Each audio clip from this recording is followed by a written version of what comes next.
Hey, welcome back to another wonderful episode of Home Care. David Posner here with HomeCare.com, Ask HomeCare.com. I'd like to say I'm a regional expert on all things regarding home care, senior care. I'm here to answer your questions. Every day we work with hundreds of families and basically try to put together a show that would enable families resources to come together and be able to help each other out. And that's mainly what this is. So as you keep asking questions at the hashtag AskHomeCareExpert, I'll keep answering them for you. From time to time, I'll bring in some great guests. But whatever your needs are, hopefully I'm here to answer them. This week, we got two great questions that we're going to talk about today. Number one is resources.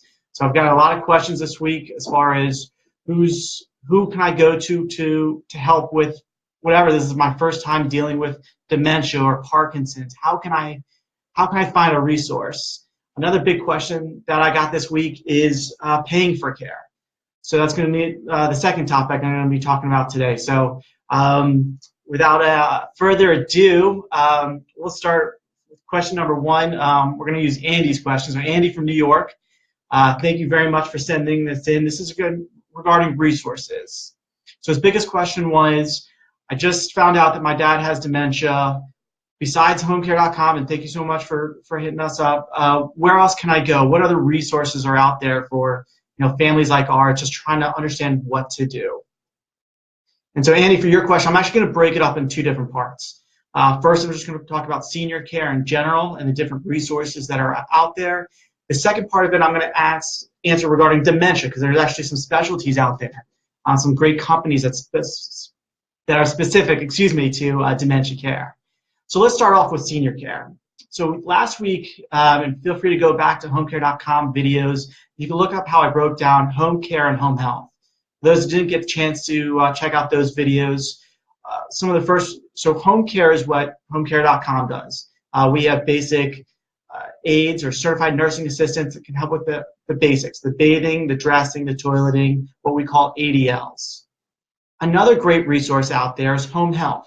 So home health is more on the skilled side. So it'll help with medical needs, maybe therapy, physical therapy, occupational therapy, some speech therapy, more of the medical. They can do tubes. They can do anything regarding medical. Another great resource out there is hospice. So, and if you just recently got the diagnosis, hopefully you don't need it at this time. But hospice is another great resource out there.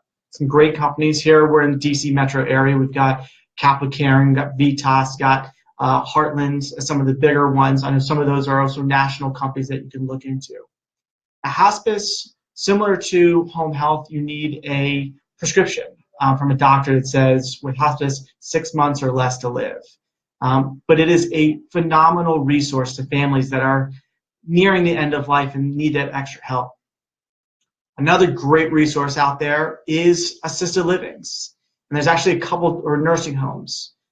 There's assisted livings, there's independent livings, there's what we call CCRCs, or continuing care communities, and nursing homes.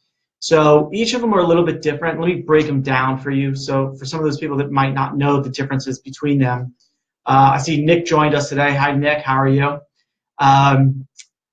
So basically, an independent living is usually that 55-plus person that's looking to get into a community where they don't have to worry about, paying for their home or having to cut the lawn and everything else kind of goes along with home ownership. They can also be in a community where there's constantly events going on, constantly. Nick, thanks so much for the appreciation. So it's great events, there's activities, there's meals, everything is kind of put into an independent living. Assisted living would be the next step up. So sometimes you might need a little extra medical care. And so the assisted livings will have nurses around or LPNs around to be able to help you if you need a little bit extra care. So some people might need help getting dressed. We mentioned the ADLs earlier, so like the bathing or the dressing or reminders to take medications. But also a lot of times will bring medications right to your rooms. So that's what an assisted living is. They actually have the assistants to be able to help you. There are also ratio of nurses to families are much higher than what you might see at an independent living where they might have one or two nurses around and available. Another one is called a CCRC, or continuing care community. One of the nice things about continuing care communities is it's everything in one. You might have heard some of the big companies out there that might have it as Sunrise has them, Ericsson, Greenspring, or some of the bigger CCRC communities. Actually, there's a name change of, I think it's called Aging Life Community. Maybe if somebody's out there, they can actually put down what it's called now. I think it's Aging Life Care Communities or Senior Life Communities. And what I mean by having it all in one is you're going to have the independent living, you're going to have the assisted living, and you're going to have a third part, which is like a rehab. So a lot of times when someone's coming back from a hospital stay, needs a little bit extra time to be in a rehab where they're on site and they're getting that physical therapy, they're getting that occupational therapy, they can actually do it in one place. So a CCRC community has independent, assisted, and skilled or rehab facility all in one place. That's a nice little advantage. So those are the four main resources that people can kind of go to start helping and understanding it. And by the way, you can also check out our website. You can hit me below with a message or a comment. If you're in a particular area, I most likely can give you a resource. So I'm happy to do so. I work with some great companies. I've mentioned some of them already, but happy to help out if you ever need a name of a company to kind of reach out to. But those are the main four. Another subset of resources are your elder law attorneys. They're the pharmacies or durable medical equipment or DME equipment places. Physicians. They're geriatric physicians. So that's another subset of resources to be able to go to. Here in the Washington, D.C. area, I always like to kind of give little props. So the Source Book for Retirement Living is a great magazine you can pick up. I was recently in Boston. Boston's got a little smaller version, but kind of same thing. In here, they'll break down all the different sections that I mentioned. So home health companies, hospice companies, home care companies, assisted livings, care managers. So care manager is someone that oversees all of the care. So that's another avenue that you can go to for resources. So hopefully, Andy, I've answered your question. But again, if you have further questions on resources, I'm happy to answer them go a little bit further. One little plug I want to add is HomeCare.com actually has a caregiver support group on Facebook. So you can actually log on to caregiver support group. You'll see a little, I think, HomeCare.com logo in there. And it's a great resource for families just to talk to other families. So again, I highly encourage people to check out that Facebook page as well as, of course, ours. So if I answered your question, if not, please leave a comment. I'm happy to do that below. The next question actually comes in from Nick in New Jersey regarding paying for care. So this is another big question that we get quite a bit is how do I pay for it, or will Medicaid and Medicare pay for it, or does my Blue Cross Blue Shield insurance pay for it? For home care, we're talking about specifically. And unfortunately, the answer is no. Medicaid, Medicare, and your private insurance does not pay for home care. And the reason for that is because what we're doing or what home care aides are doing in the homes are assistance of daily living. So the things that you're doing on a daily basis, they're actually just assisting with. So the insurances at this time, I know there's a bunch of legislation going on, I'm not going to get into that, are going in to be able to hopefully change the laws. But for right now, private duty is only paid for mainly by private duty paying out of pocket.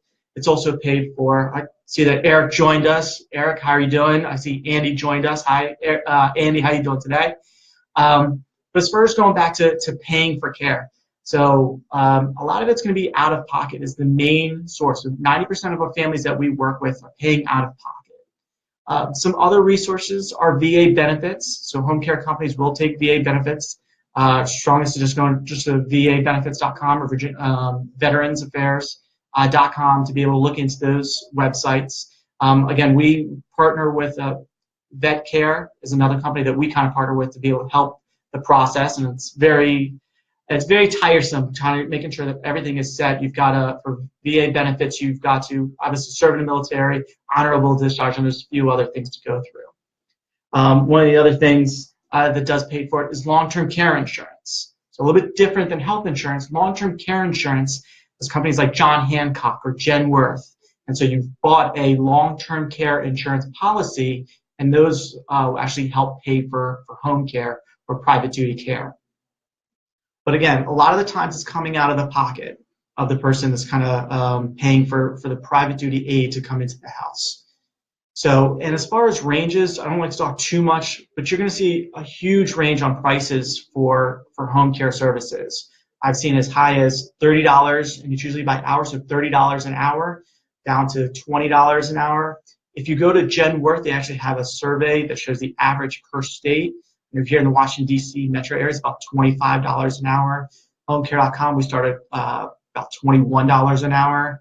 But you can also probably go on Craigslist and find somebody for probably $18 an hour. I don't recommend it because they usually haven't gone through the background checks. And it's the one thing I will tell every single person we work with is you've got to make sure that the person coming into your home has been fully background checked. Usually at state level, federal level, check any. We do the sexual offender list, we do social security card, we do driver's license, so we do the full gamut. But making sure that you're doing a background check of someone coming to your home is really important. So I know a lot of people are like, I can't pay a lot, but sometimes you have to pay a little bit extra to make sure that everything is safe with that person coming into your home. And actually, I got a little bonus because I was actually dealing with long-term care insurance earlier this week with a family out in Western Virginia. And one of the things that when you deal with long-term care insurance, I know only about 10% of our families deal with it, is making sure that everything is done up front. So you're including the invoices, and caregivers actually need to put in activities of daily listening. So they're actually going to put in the numbers of what they did each day and some notes of how many they did of each, and that actually gets submitted to get reimbursement. So similar like your health insurance, you got to reimburse you got to get reimbursement sometimes, Same thing with long-term care insurance. So a lot of times you got to pay up front and then you get reimbursed from the long-term care insurance. So that's one of the things we did this week. I thought, I just had it this week. I had a question on it. I thought we were talking about resources. We were talking about paying for care. So I thought it might be a nice little add-on for today's session. But, one thing I'm here again is to answer any of your questions. So I know I've seen a couple people kind of popped on today, and I know a lot of you are going to be able to view this throughout the weeks. We had, I think, 500 views last week. So thank you everyone that's been watching and all the support. I've been getting just personal messages and again through Facebook. So one of my big questions for you today, I want you to hopefully answer this on the comment section is this a good time? You might be watching this video later on today, maybe over the holiday weekend. What is Friday at 1 o'clock good? Do you like the 1 o'clock, or maybe it's easier for you to view something live later in the day and you want to be able to answer me questions? Maybe you'd like to see something on Monday or Wednesday. So question for the week, is this Friday at 1 o'clock a good time for you to log in and be on Facebook Live? Just enter that in the comments section below. It would be greatly appreciated. And other than that, I just want to thank everyone for joining me today. I really appreciate it. If you haven't already, please like the live video. The more likes we get, obviously, the more Facebook appreciates it and kind of puts us to the top. So thank you, everyone. Again, hashtag AskHomeCareExpert. I'd love to answer your questions. Otherwise, I will see you next week, Friday at 1 o'clock. You keep asking questions. I'll keep answering. Have a great day.